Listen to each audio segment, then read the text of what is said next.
Hi అండి. మన గార్డెన్లో ఇదిగోండి బీరకాయ వచ్చేసింది. చెప్పాను కదా మందార మొక్క మీద పాకించుకున్నానని.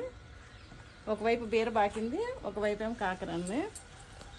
చూడండి పువ్వులు కూడా ఎన్ని వచ్చినాయో, మందార పూలు. ఎప్పుడు చాలా పూలు పూస్తూ ఉంటాయండి. ఎంత బాగా వచ్చింది ఒక కాయ. తర్వాత ఇవ్వండి కాకరకాయలు, చిట్టి చిట్టి కాకరకాయలు.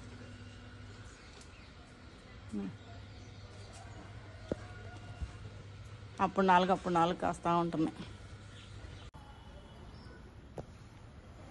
మనకు వంకాయలు చూడండి, ఒకటే మొక్క ఎప్పుడు ఎలా కాస్తుందో చూసారు కదా. నేను ఎప్పుడు ప్రతిసారి చూపించే మొక్కేనండి. ఎన్ని కాయలు ఉన్నాయో చూడండి.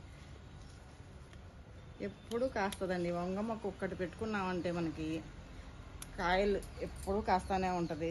కాయలు అయిపోగానే కొంచెం ఇట్లా కట్ చేసుకున్నాం అనుకోండి, మళ్ళీ కొమ్మలు వచ్చేసి కాపు వస్తూనే ఉంటుంది. చూడండి, వారానికి 10 రోజులకి కోస్తూనే ఉంటున్నాను కదా.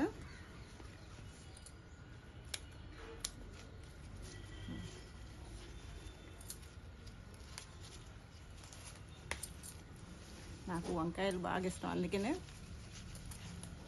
వంగ చెట్టు ఒకటే పెట్టుకున్నా. కానీ చాలా మొక్కలు పెట్టాను, ఇంకా వాటికి ఇప్పుడే స్టార్ట్ అయింది పువ్వు. కానీ ఒక్క మొక్కే బాగా కాస్తుంది. చూసారుగా ఎన్ని కాయలు వచ్చినాయో.